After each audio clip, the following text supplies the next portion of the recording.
On a tous des méthodologies extrêmement différentes et je pense que c'est ce qui fait effectivement notre richesse, puisqu'on va toujours arriver à aller chercher l'élève par une méthode ou une autre. C'est le travail dans le respect.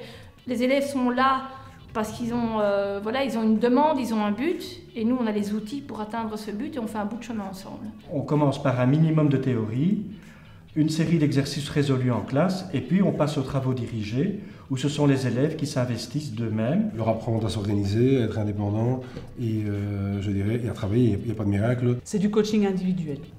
Je passe énormément de temps assise à côté de chaque élève, m'assurer que c'est bon, et on avance comme ça de semaine en semaine.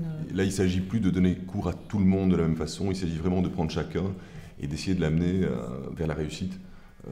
Donc de vraiment prendre en compte son niveau à ce moment-là. Si par exemple un élève est en retard en maths et en avance en français, c'est pas un problème, on va céder des heures de français pour qu'il puisse faire plus de maths. C'est vraiment un horaire aussi fait par rapport aux compétences de l'élève, à ce qu'il a encore à apprendre et à ce qu'il sait déjà. L'avantage du fait qu'on ne fait pas passer les examens nous-mêmes, c'est que du coup on a une relation vraiment tout à fait différente avec les élèves.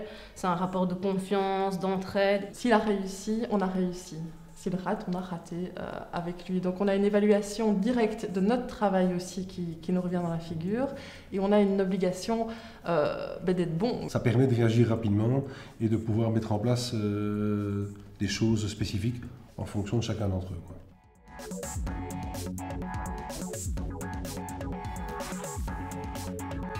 Je pense qu'on ne se contente pas de leur enseigner juste l'histoire, la géographie ou les maths. Je pense qu'on essaye aussi de leur enseigner le monde et aussi une manière de réfléchir, d'appréhender les choses. Ici, l'élève est plus considéré comme un individu à part entière et non pas comme un élève faisant partie d'une sorte de troupeau, le troupeau des élèves. C'est vrai que c'est parfois un long travail pour arriver à déjà les récupérer, leur redonner envie tout simplement de venir à l'école, d'apprendre, de se rendre compte qu'étudier, découvrir une matière, ça peut être aussi un plaisir. Il y a certains élèves qui étaient ces fameux élèves du bout de la classe, près du radiateur et de la fenêtre à l'école, et qui ici se retrouvent au premier rang à répondre à toutes les questions, et qu'on ne voit même plus où était le problème. Et souvent quand ils sortent d'ici avec leur diplôme en poche, je pense qu'ils sont prêts à tout essayer, tout affronter, tout tenter. Qui n'ont plus peur.